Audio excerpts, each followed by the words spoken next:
Você sabe por que quando a água entra em ebulição apresenta agitação de bolhas? Pois é, vamos começar com essa pergunta no assunto de ebulioscopia. Você está preparado? Então fique aí e não saia do seu lugar porque já vamos começar!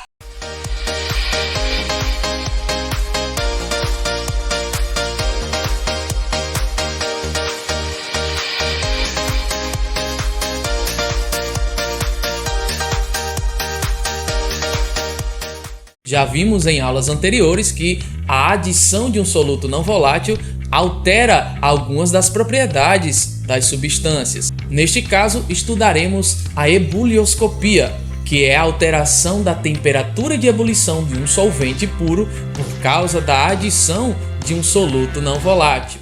Ebulioscopia.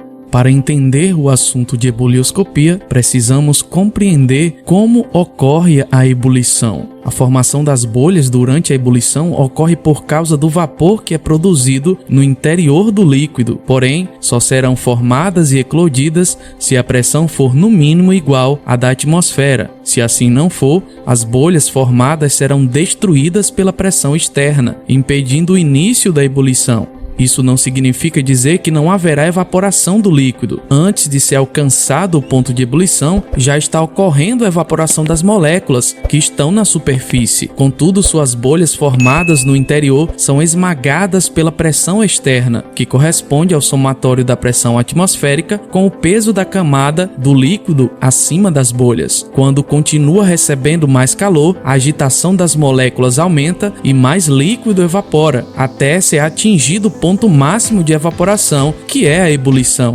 Neste ponto, a pressão de vapor já se igualou à pressão atmosférica, por isso as bolhas formadas no interior do líquido podem escapar ao chegarem à superfície. Relação entre a pressão máxima de vapor e a temperatura de ebulição. Como já vimos, a natureza das substâncias influencia de forma direta na pressão de vapor. Assim, alguns líquidos são mais voláteis que outros. Esse aspecto também é determinante para identificarmos o ponto de ebulição das substâncias. Se analisarmos o gráfico de pressão de vapor de 3 substâncias, água, etanol e éter, veremos que apresentam valores diferentes, sendo o éter mais volátil. Nesse caso, o éter apresenta o menor ponto de ebulição, 34,6 graus Celsius. Já a água, por ter menor pressão de vapor, terá o maior ponto de ebulição, 100 graus Celsius. Entre os dois está o álcool etílico, com a temperatura de ebulição igual a 78,5 graus Celsius. Assim sendo, quanto maior a pressão de vapor de um líquido, menor o seu ponto de ebulição.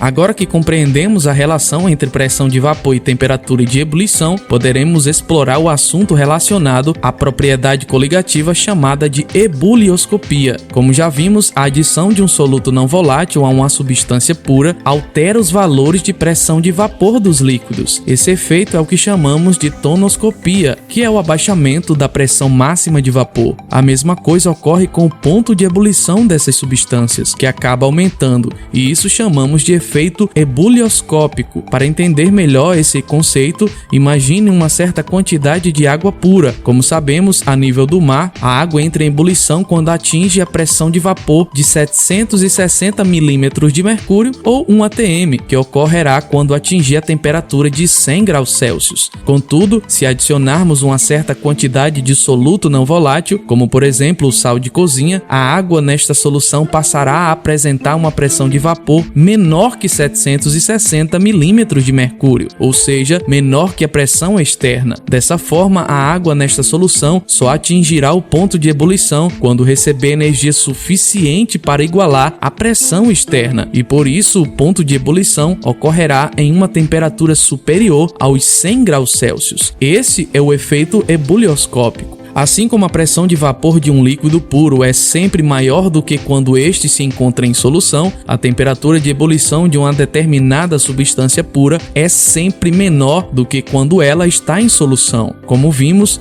isso ocorre porque quando ao solvente é adicionado um soluto não volátil, suas moléculas precisam de mais energia para passarem do estado líquido para o vapor, principalmente porque as partículas do soluto atrapalham a evaporação das moléculas do solvente. solvente. Assim, quanto mais soluto for adicionado ao solvente, mais destas partículas dificultarão a evaporação das moléculas do solvente e, portanto, maior será o efeito ebulioscópico, isto é, maior será o ponto de ebulição da solução. Por meio do gráfico a seguir, podemos observar que a pressão de vapor da solução só se iguala à do solvente puro quando a temperatura é aumentada. Relação entre a pressão atmosférica e a temperatura de ebulição. Já vimos que a pressão externa ou atmosférica influencia diretamente na pressão máxima de vapor de um líquido. Da mesma forma, interfere na temperatura de ebulição. Como já sabemos, ao nível do mar, a pressão atmosférica é de 1 atm ou 760 milímetros de mercúrio. Sob esta pressão, a água pura ferve a 100 graus Celsius. No entanto, em locais que apresentam altitudes mais elevadas, a pressão atmosférica é menor e, por isso, a temperatura de ebulição é atingida com mais facilidade. Em São Paulo, por exemplo, que apresenta altitude média aproximadamente de 750 metros acima do nível do mar, a água ferve em uma temperatura próxima de 97,7 graus Celsius. Já no Monte Everest, a temperatura de ebulição da água é de aproximadamente 70 graus Celsius, pois a altitude é de 8.848 metros. Em maiores altitudes, essa temperatura de ebulição poderia ser mais baixa. Em um balão estratosférico que atingisse uma grande altitude, a água poderia ferver na palma da mão com a temperatura do corpo. Mas por que quanto mais alto, menor a temperatura de ebulição?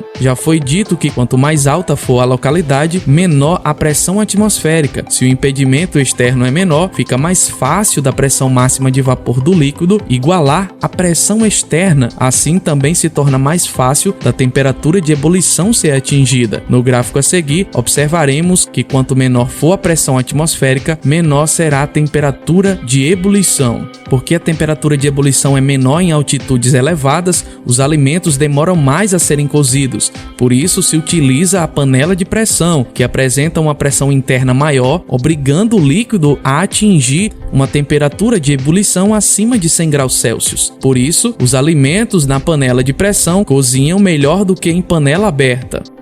A natureza do soluto e a temperatura de ebulição. Já aprendemos que os efeitos coligativos são mais intensos quando o soluto não volátil adicionado ao solvente é eletrólito, isto é, sofre dissociação ou ionização, o que aumenta o número de partículas em solução. Se analisarmos duas situações diferentes, onde são colocadas as mesmas quantidades de sal de cozinha e açúcar em dois frascos contendo as mesmas quantidades de água, perceberemos que a temperatura de ebulição será maior na solução que contém o sal. Isso porque o açúcar, que é a sacarose, é um soluto molecular, não eletrólito, ou seja, não forma íons, por isso seu efeito coligativo é menos intenso do que o do cloreto de sódio, que sofre dissociação iônica. Como as propriedades coligativas estão associadas aos números de partículas na solução, independentemente da natureza, podemos concluir que o efeito na temperatura de ebulição de diferentes solutos moleculares não eletrólitos depende apenas da massa adicionada. Então, se compararmos duas soluções diferentes com as mesmas quantidades de solutos não eletrólitos, como a sacarose e a glicose, veremos que a temperatura de ebulição para as duas soluções será a mesma. Já para as soluções com solutos eletrólitos, o efeito vai depender também das quantidades de partículas formadas com a dissociação ou ionização dos mesmos.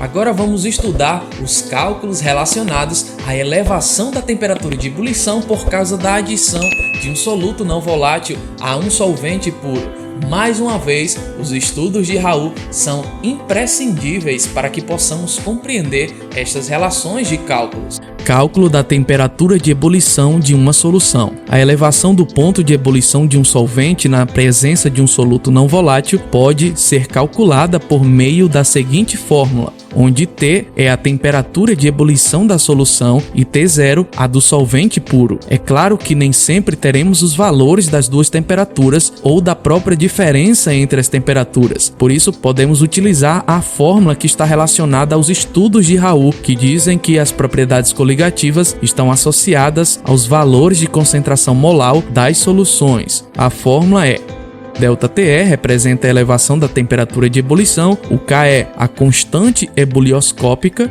e o W a concentração molar. Os valores relativos à constante ebulioscópica são encontrados mediante a seguinte fórmula, onde R corresponde à constante geral dos gases e LV ao calor latente de vaporização. Geralmente não temos necessidade de calcularmos o valor de KE, que já é tabelado de acordo com a pressão e temperatura definida. Vamos calcular a elevação do ponto de ebulição de uma solução aquosa de sacarose que apresenta concentração molar igual a 0,90 e constante ebulioscópica igual a 0,52 graus Celsius molar. Como já temos o valor da concentração e da constante, basta aplicar na fórmula que envolve a molaridade.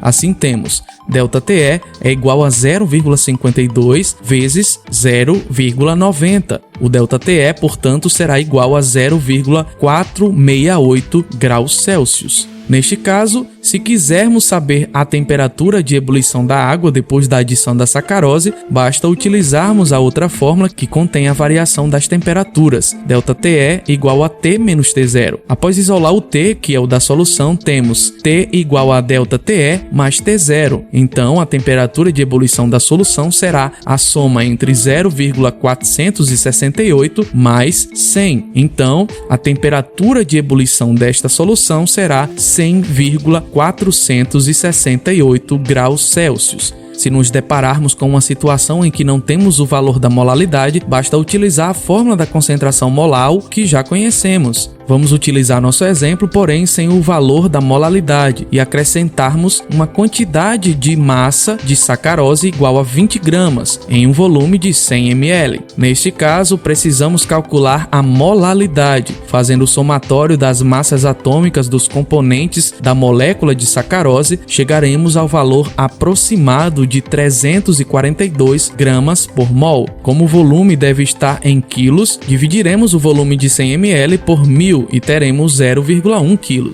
Inserindo os valores na fórmula, teremos W igual a 20 dividido por 342 vezes 0,1. Portanto, teremos o valor da concentração molar igual a 0,58 mol por quilo. Agora, usando a fórmula da elevação da temperatura, vemos que ΔTE é igual a 0,52 vezes 0,58. ΔTE, portanto, é igual a 0,30. Isso quer dizer que ocorreu uma elevação de 0,30 graus Celsius na temperatura de ebulição da água depois da adição de 20 gramas de sacarose em 100 ml de água. Então, a temperatura de ebulição da água nesta solução será de 100,30 graus Celsius.